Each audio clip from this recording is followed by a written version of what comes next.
Hello, everyone, and welcome to Is This About Business? My name is Mike Doherty, and I am the host.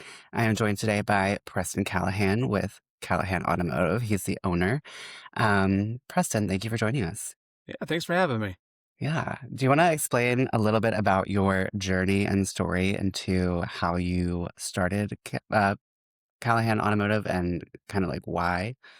Well, I started in my parents' driveway, and I was after I left the Forest Service, and then got laid off being a jet engine mechanic. I was working out of my parents' house for about 2 years in the driveway, and when I say working, like four vehicles in the driveway, two in the rocks, two or three in the street, couple around the corner, the whole 9 yards. And after a couple of years, and I was applying for jobs, I'm like, well, let's uh let's do it. So got the keys to my first location at the age of 23, and then that was in 2010. So That's a amazing. big old blur. Then we're here now. I have two locations, but they both do different things. So Very cool. And for those that who are listening, what kind of services do you guys offer? um pretty much anything with the engine, we work on it. So at our downtown Main Street location in Mesa, it's a general auto repair to light duty diesel. And then our East Mesa location is for semi trucks, heavy duty RV, and emergency roadside service trucks. Okay, very cool. And he's in Arizona, so another Hmm. fellow Arizonian. That's right. That's right. So what kind of lessons do you think that you've learned over the past 15 years being in business? Like that alone is, beats out a lot of people who have started their own businesses. So what kind of lessons do you feel like you've learned along the way that, 15 years ago you wish you had maybe known? Um, well, that book is way too thick. Uh-huh. And I mean, I would say the biggest things that you learn in business, in my opinion, is along the journey you start learning the things what not to do, or not how to do it, or the things that you really don't know anything about. So you really step into the unknown on every step of the journey, and so that and I think you have to find out what doesn't work, or the wrong way to do it, Mhm. before you really find the right way to do it. Um, and well, that's been my experience anyway. So it's when you don't have any options but to succeed or push along, you figure out ways to do things. Sometimes it's the right way, sometimes the wrong way, and sometimes if it's the right way this year, um, it's the wrong way next year, or so it's a moving target all the time. Um, I haven't sat there and narrowed down like, oh, here's this, here's this, here's this. Have I thought about a lot? Like, man, if I can rewind time, take everything I know now, oh man, it'll be you know, it'll be crazy. But at the same time, it'll be like a 30-year business, 15 years of practice, and then 15 years of doing it right. Right. And so it's quite it's not for the faint of heart. Let's just put it that way. For sure. Yeah, I feel like to be a business owner, you have to be a little bit different and a little bit crazy. And like that trial by fire, I think makes a lot of sense. You came from being a tech to now you have to have an accountant and manage finances and the whole business, and you've scaled significantly. So that's a lot of moving pieces, I can imagine. Well, and also, I mean, typically when you go to start a business, it's I mean, there's reasons that everyone has. Do they have disposable income and they're bored and they want to start something? Well, that's a different mentality when you get into it. When you have a skill and you start a business based on that skill, like a technician, well, every time, in my opinion, in my proof of example, when you step into it, yeah, I was a good mechanic, but I was a horrible businessman because I didn't know anything about business. And so vice versa. If someone had, was really good in business, are they a really good tech? No, I would say generally not. So, so you're going to start, in my opinion, at one side of the spectrum or the other. And you have to work towards the center. You have to know a little bit of both sides, unless you have a partner and went through all this training and whatever. But even it still hits differently when all these bills are coming out of your bank account. Right. It's not coming out of your employer's bank account or someone else's bank account. You are the one, and they always say it's um, it's the ultimate dream to have your own business and work for yourself. And it's like you're still working for somebody. Now you're literally working for yourself, and you don't have anyone else to blame or be pissed off at, because then Right. people will call you crazy. Yeah, and I do think it's like a humbling experience, you know? I've seen a lot of, memes where it's like, owning a business is like a crash course in therapy, where it's like Yeah. all these issues that you might have, it's like you're the only one. So, when customers quit or leave or it's, how that kind of impacts you and your mental health and all of that. So, Oh yeah. Oh, that's for mm, sure. That's for mhm. sure. And do you think it's helpful, since you did come from having like a stronger tech background, like, do you think picking up the business aspect would be easier versus you have like a business aspect and you maybe don't have a very strong technical background? Um, I mean, yes and no. Mhm. I mean, if you had more of a business background, in my opinion, you would also have your process procedures would be in play. It'll be easier to onboard technicians or Mm, try to find some people to work. But also at the same time, it'll be kind of nerve wracking, in my opinion, if you're trying to do a business that you don't have really any idea how that works. right. Like, what's your contingency plan at that point? You're relying on your guys all the time because you don't know anything. But on the flip side, if you're a really good tech and typically a good tech, they have a following. They have people that will follow them no matter where they go. Yeah. Um, but is that a business sustainability model of just Right. having your side of work trying to sustain you for the long haul? So that eventually you're gonna have to make sure are you priced right? Are you actually making money? Are you marketing correctly? I mean, there's so many facets to it that um, it's either A, you got to make sure you make enough money and busy enough to pay someone to do it, or you need to learn how to do it. And you just can't sit there and just let it just naturally come to your front door, and does that happen to some people? Oh yeah, absolutely. But also the well dries up. And Mhm. so, Yeah. what are the plans and, which way you're going to go and how you're going to do it? Yeah, absolutely. And speaking of marketing, how are you guys looking or, what does customer acquisition look like for you guys? Are you guys doing advertising or is it word of mouth? Because I know word of mouth is huge with auto. hmm I mean, you're always trying to do new customer acquisition. It's um, especially in the automotive industry, we definitely have CRM, the customer retention. That those are when you look at the cost per customer to get them in your door. I mean, statistically, it's cheaper to remarket to a previous client to get them to come back than it is new customer acquisition. So, but to me, it's a balance. You have to have a little bit of both worlds, and they're both equally important because people moving in and out of the area, they can go find another provider to use. I mean, the list goes on and on and on. And so, yes, we are constantly trying to get new clients, but also trying to refine our customer experience, which ultimately affects customer retention. Because if they don't like your service, if they don't like your business model, they don't feel that if they don't feel it when they come in, Mhm. well, customers have choices. And so, so you can have the best CRM system in the world trying to remarket to them and all that, but if they just didn't like the experience, they're not going to come back to you. And so so there's a lot of stuff to fine tune and juggle throughout the board. And for the past about year and a half or so, 2 years, that's one thing I've been really focusing on. Even after all this time, you're always learning something. Mhm.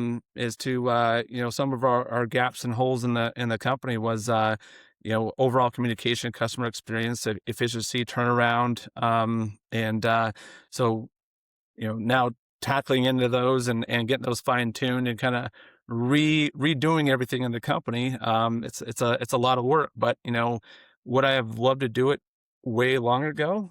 Yep. but guess what? I literally couldn't. I didn't know how to, and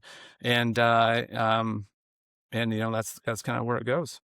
Yeah, yeah, absolutely. So what kind of things have you done for new customer acquisition? Like, are you doing like Google ads or do you, Facebook kind of thing?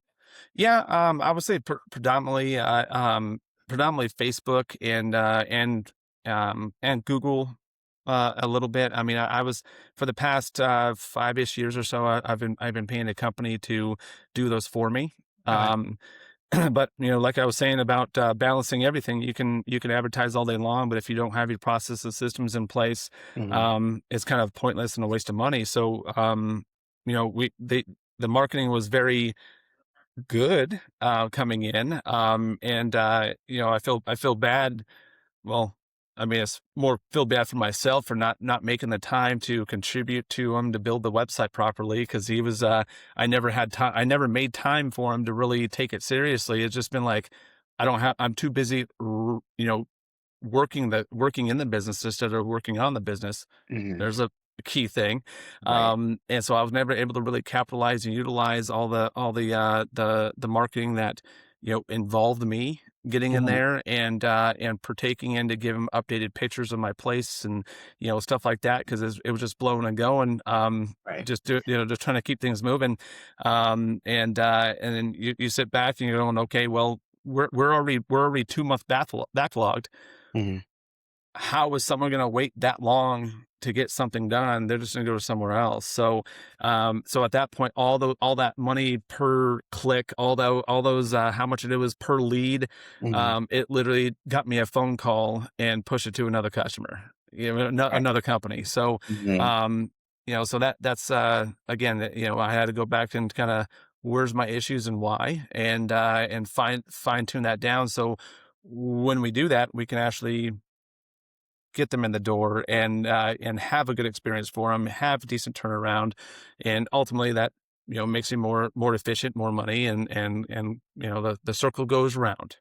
Yeah, and I think that's a good perspective too, because there are situations, I think it's rare people are like so booked out, but we have, definitely seen that where it's like, you want to grow and you want to do these things, but then there becomes a backlog and it's like, do you have the ability to scale if you get, a significant amount of leads and stuff? So, Hmm. for people listening, I think it'd be helpful, like what kind of process improvements or things have you implemented to kind of help move things along? Um, well, a lot of it. I mean, the amount of Google searching I did was insane, and then this little thing called AI came around. Mm, love it. Um, and I've definitely laid into that a lot for both for both ADHD wise, which is the whole mentality and mindset, and help keep the crazy thoughts and a million and a half questions a day and fires to put out every day. Hmm. Kind of under control, get a different perspective. Um, the my wife loves that I do all the laundry, like all the folding, all the laundry, and doing all the dishes.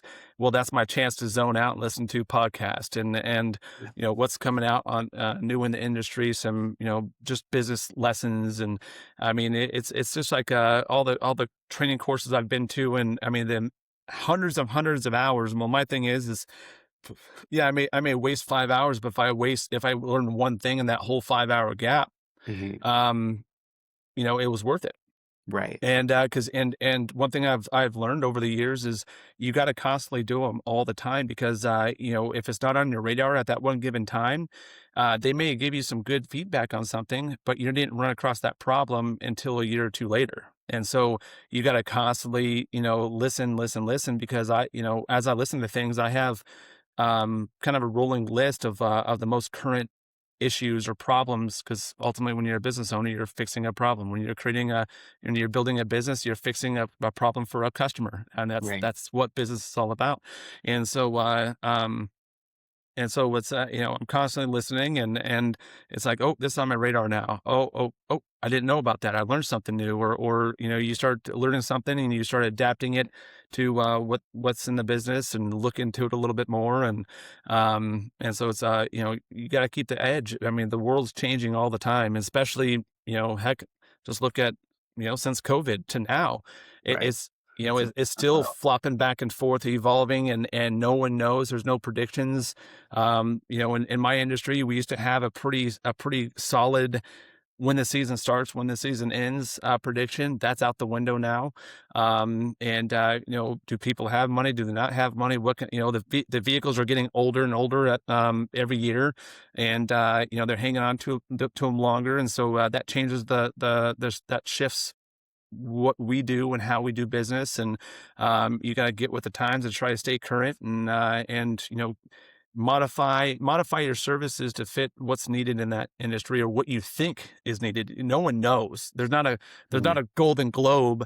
It's all predictions. It's all I think, and this is what my outtake is on it. And like I always tell my guys is, business is like throwing a turd at a wall, and once you get one that sticks, you're like, all right, cool, let's ride that off until that one falls off, and all right, keep thinking more ideas out there. Right, absolutely. Yeah, I think that's a really good point about the importance of lifelong learning and that it's not a waste of time, you know? There's always value in learning new things. I'd be curious to see do you feel like ADHD impacted maybe starting the business or running the business and today? Well, I would probably either A, not have a business right now, or B, only one portion of the business that I have going on. Um, if I knew anything about ADHD, and or was on, was told or highly recommended I go get some help or something's a little bit off, but I didn't know. One thing, I have a pretty insane business model, and I didn't really realize this until I got on this little thing called Adderall, and Mhm, um, and I kind of learned the hard way, going, okay, wow, this is what it means by actually digging into a problem and finding a problem and trying to keep focused on a problem to find a solution. mhm. And the best way I can describe it is like before my whole you know first of all, I can't believe I'm not like dead with how much nicotine and caffeine I've drank, and how many stupid hours I've worked over the years. Um, Absolutely. but that's definitely working harder, not smarter. But again, I didn't know any difference. You just, I didn't know that. Um, well, one thing I didn't realize is when I had employees and started bringing people on, I'm going, why can't you do this and this? Because I'm doing this, and this every 5 minutes. Just go, go, go, and that right there was what kept me working in the company, because I couldn't try to figure out. Well, I wasn't being able to. I didn't know me, so I couldn't really figure out them to try to help instruct them and set them up for success to as an employee, if that Right. makes sense. Mhm. And so when with my son, well, our son, started having issues in school, I was like, a lot of this stuff sounds familiar. I can relate to it, and I'm Uh-huh. like, let me get checked out. I'm like, oh, okay. Well, I tried this little pill. I'm like, okay, wow. I'm looking at, I'm a government contractor, so I got this going on. I got this going on, this going on, this going on, and I'm like, it's a rat nest, man. And I'm going, how in the hell did I get here? And what do I do to start untangling this? And so you know, it's been a life changer. But if I had I would say the tools and the knowledge that I have now, getting into it, and be able to, weigh risk differently, Mhm. especially being a husband and a father, I wouldn't have been taking the risks. But when I was blown and going, it's all about jumping in first and worrying about risk second. And then, I'm just going to outwork the risk. You know what I mean? And, does it help grow? Does it help get into cool things and get into all these things? Yeah. But, is it sustainable? Is it smart? And, is it the right way to do things? No, it's not. But even with people, there's people that have too much risk assessment in business. Mhm. Right. It's just like they say in parenting that no matter how ready you think you are, you're never ready for a kid. Mhm. And you can go to school, you can talk about this and have a little side gig, and I know people that been wanting to start their own business for 4 or 5 years, and Right. they talk about it. It's a side gig, but they never make the jump to do it because the it's scary. The risk is the risk and the reward's not lining up, and it's like, well, it's always going to be like that Hmm. if you don't have to make it work. And so, Yes. um, Hmm. so yeah, I would say the unmedicated, unknowingly ADHD definitely helped me in business. And uh, but it's also it comes with it's repercussions Right. eventually. Yeah. I mean, it definitely sounds like, yeah, like you wouldn't have maybe scaled or be at the level that you're at now. Hmm. But you did mention the other day that you worked like 100 hours, 90-hour Oh, week. easy, 7 days a Um, week, nonstop. yeah, and that's a lot. So, Yeah. and I think that like the whole working in versus on your business is a huge struggle for a lot of people who own their own business. When you're like a solo person, or you maybe have like your spouse as your partner, it's really easy to be like, we're the only ones doing everything. And then it's kind of like your stuff is, the very bottom of the list. So, how do you make time for that or carve time? Or like, what does that shift look like where you're trying to no longer work in, but on your business? Well, that's I'm still learning, and I think Yeah. I'm going to continue to learn every day, all day long, because honestly, I got in this industry because I loved working on cars, Hmm. and I didn't want to lose that, and so because I enjoyed it, and but um I mean, I would say, I mean, pretty much every business podcast you listen to, they're always just preaching and slapping the book, going, "Oh, you got to work on your business, on any business." But okay, that's really easily said than done, Right. and everyone's position is different. Hmm. And so it's like, okay, well, how the hell am I going to afford this? How Hmm. can I pull this off? It's like, okay, work on your business. Okay, in what aspect? Okay, if I put all my concentration in here, Hmm. what about the product that actually pays the bills and pays the time for me to do this? And so there's a bunch of skills that have to be lined up on some time management, but also reassessment and and so again, everyone's situation is totally different on industry, the whole nine yards. But I think I think most importantly, it's the mindset. What do you want from the business? Like, and now one thing I've heard for years and didn't really realize is, yeah, I have employees and I have a company, but I was just making myself um, a very important job, within the company that honestly wasn't paying the most. I have employees that make more than I do. And so it's like, okay, risk first reward. I didn't really have any type of scale on that one. It's just, hey, if we're busy, we're going good. That's Right. and but that's not always the case. And Hmm. because you can be busy and think you're going good, but if you start really, dialing stuff in and start looking at numbers, um, you're not making what you should be doing. Hmm. And so, yeah, you're busy with a bunch of celery jobs. And have you ever heard that term before? No. Is celery jobs that yeah, you're eating something, but it doesn't really pack a punch with any type of nutrition. I love that celery toast. Yep. And so there's a lot of stuff out there that, yeah, you're busy, but you're busy, you're putting on a show, but are you actually advancing somewhere? Is your company actually growing? Mhm. Is it doing something? Um, and that was a hard one to kind of gauge, and but you have to take the time to pull back, and I wasn't able to make the time. I was kind of slammed into a wall, Mhm. knowing about the ADHD and getting Adderall and going, holy crap. Yeah, we're on a crash course here, fellas. I need to make changes now. Mhm. I need to get this under control because it was just out of control and not really realizing it. Cause again, you get these blinders on Right. and it's just blowing and going. Mhm.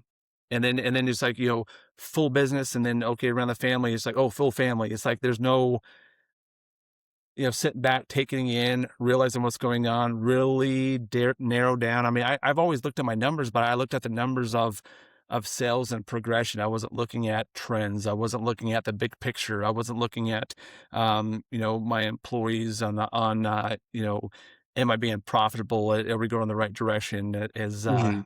You know, it's and until you and sometimes I think the business in my aspect, it get to the point where something is going to do that you're going to get to a certain point where you're going to be, holy crap, now you have to do this.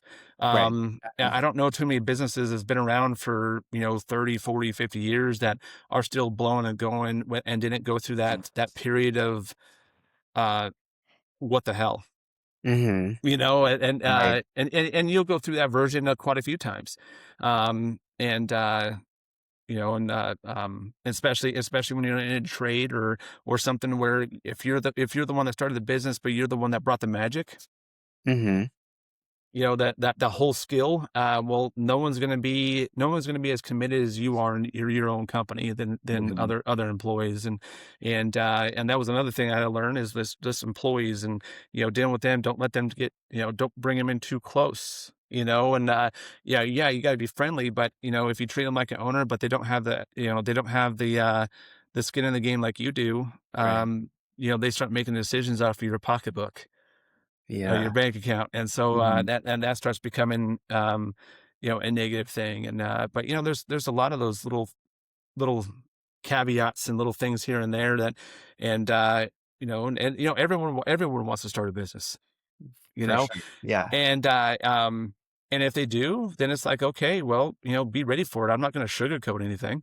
And, Mhm. is there some benefits to it? Yeah. But is it worth all this just to say I own a business? Absolutely not. And hey, the world needs awesome employees as well. And Mhm. and a lot, and 90% of the time, that's a lot less stress, and you can still make a damn good money, just doing that aspect. So, you don't have to be a business to be successful. If you want to change, if you want to make change, then jump in there and do it. Other than that, you can shut up. So if what's more important to you, that less stress and something is kind of chiseled out. You just need to clock in and do your thing and not bring it home, not have it affect your life and, high stress and high risk and this and this and this all the time. Mhm. All right. Well, if you don't want to take that, then don't do this. Right. And, period in the story. Definitely like an opportunity cost type Oh, situation. 100%. Absolutely.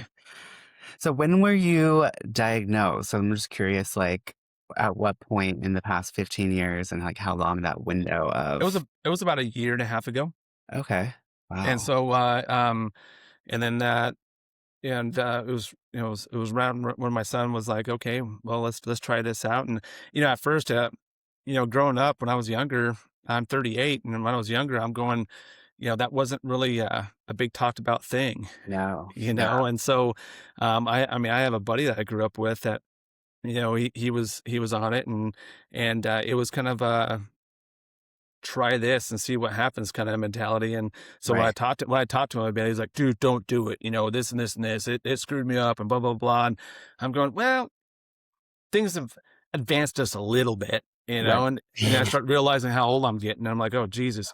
Um, but I was like, hey, if it's I need to lead the way, I want my son to, not feel like he's odd or out or whatever. And I'm like, okay, let Right. me jump into it. And I'm like, holy cow, okay, I'm okay with my son to take it because I just took it and I was seeing what I was able to do for me Yeah. and help me concentrate and slow down. And I'm like, oh, I wish I can do this in school. I would got a lot better grades. Um, Yeah, for sure though. Yeah. it's and um, but at the same time, things happen for a reason. You know what I mean? Yeah. And it was working for me, and I have some good stories to tell, and I've been there, done that, yeah, and yeah, so it's been a ride. Yeah. And I think it definitely was a different world. Like when we were kids, like that wasn't really a conversation. And those were like the similar reactions that, people that I knew that were on medication. It was like this cautionary tale and don't, you know what I mean? And so it Yeah. made it seem a lot different than I feel like it seems now. Yeah, at our age, it's like you're either stupid or you're hyper. That's why, it's Absolutely. Yeah, one that's or one or the other. It's like yeah. you're either dumb and you're really bad at school. It's like, okay, well, I was really bad at school, but guess what? I can outwork anyone around me. I mean, And yeah. I'm like, okay, All like you three want of to the go. hours. Yeah, exactly. It's like, no one's gonna touch me on that. And so I Uh-huh. really I really kind of gripped to my strong points and was going, okay, well, I'm not athletic. I can't do this. I'm not smart, so I'm not gonna be doing that. And but I can outwork everyone around me and come up with ideas and think a lot faster than they could. And I didn't know why. And Mhm. so if I can't adapt, I'm gonna do my own thing. And I did my own thing. I love that. And do you feel like it's had any impact on your ability to work those crazy long weeks after diagnosis or medication? No, no, Change? it's crazy. My brain can still like overpower what I take. I mean, I have some, it helps. I have some sleeping stuff to help me kind of get tired and Okay. try to go to sleep or calm down and kind of wind down at the end of the day. And I have to literally coach my brain into, okay, let's bring it down a notch. Let's calm down and stuff like that. Mhm. Because if I don't, I can just power right through a sleeping pill and Yeah. so it's a lot of it is just telling myself, okay, not working right now. Calm Mhm. down, take a breath. You need to get some good sleep. You've been running on 3-4 hours a night for a month or two. We need to see if we can chill out a little bit or whatever. And Yeah. um, it's it is what it is. Yeah. Well, I mean, I think it's definitely helped you, it seems like, to get to where you are, but definitely get some sleep. Yeah. Oh. That does seem like it would be a hard thing long term. Well, it's one of those things where, even taking care of yourself, you need good sleep. You need to eat right. You need Right. to do Right. this. Oh, yeah. But it's like, okay, well, when all that pressure's on you Uh-huh. my ambition is freaking huge. And I'm like, oh, I'm going to do this. I'm going to conquer the freaking world and just balls to the wall. It's like, Mhm. okay, like, okay, I'll eat healthy and exercise and get good sleep when I get there. Right. Well, guess what? 15 years later, I don't even know where the hell there is, The finish line keeps moving a little bit. Yeah, so then older you Mhm. get and everything and you get kids and all that, you're like, "Okay, I need to create this, this mirage and bring it a little closer and, have it more graspable and have like a good stable stability. Okay, we're going here, and then once we get there, let's stabilize a little bit. Do I Mhm. want to take some more or juice up some more or, whatever we want to do?" Yeah. And see, Interesting. people don't talk about stuff like this. No, yeah. With all the podcasts I listen to and stuff like that, they don't get deep into the inner workings of the bootstrapping business owner that Mhm. that just blowing and going from day Right. one. Um, and so yeah, that's the real side of it. I mean, it's not to deter anyone, but Mhm. hey, I'm not gonna sugarcoat it for you. Mhm. I think anyone can do it if they put their mind to it, but but it's not for everybody, and, Right. and Yeah, and I think go from having there. not having someone on top of you and, like, cracking that whip like your boss, like, when you're truly doing it on your own and you're the one coming up with, like, goals and having to, make sure you're advertising and servicing and all the things, like, it's a very different world than people checking in on you constantly and It forcing is, you and to. I mean, and there's a lot of rewarding times to it as well. Mhm. I mean, like I truly, I'm truly proud to be able to be an employer, and it feels good when like we don't have anyone sitting there saying, "Oh, you're doing such a good job." I'm so besides your parents or loved ones or whatever, Uh-huh. and so like you have to manufacture your wins, and so Uh-huh. I take it very serious, and I'm proud that I can create a job for employees, and when they trust me to that's a big trust thing right there. You know what I mean? And Mhm. to come work for you and your company, they believe in what you have going on. And it's like, okay, I try to feed into that. Sometimes I've a lot of times I've fed into it too much where, um, I'm, employees are, kind of taking advantage of the company. They're not really producing what they should be in the business model, but Mhm. you got to learn that. But I truly appreciate my team. I appreciate my guys and well, and ladies that's worked for me, and so it's cool to build something that people want to be part of, Mhm. and you know they're giving me their more time with me and my company than they do with their family. That's a big thing if you think about Yeah. it, break it down. Mhm. And that's a pretty heavy thing too. And um so yeah, so there's a lot of those meaningful, pros to it. Um and sometimes does it outweigh the negatives and the stress? Yeah, there's waves of that. And sometimes you have to create those waves. Uh-huh. And everything, but again, it's pros and cons either way. It is nice when it's like, okay, well, I want to do this with my company because, well, I can. It's my company, and Uh-huh. um, That's and like a freedom you could never, yep, get anywhere else. So that no, is makes absolutely, a lot of absolutely. sense. So Awesome. it's not all bad, but it comes with a weighted sword if you want to start swinging into the business world. Right. Absolutely. And I think that's important to also, it's not because I do feel like a lot of interviews that you see are very PR type interviews, and everyone's very high level, it's glossy. But like the reality is it's really hard. And Oh, this is very PR from our first mhm, initial discovery call. mhm. No explicit sign on it yet. Yeah, exactly. Yeah, Yeah. yeah, we don't have the editor over there hitting the button, and I didn't want to overrun this. I'd be too busy trying to bleep. Well, it's allowed here, so it's all good. Yeah, It's for adults. absolutely, absolutely. Awesome. Well, thanks so much for taking the time to talk with me today. Do you want to let Yeah, everyone thanks for having me. know where they can find you online?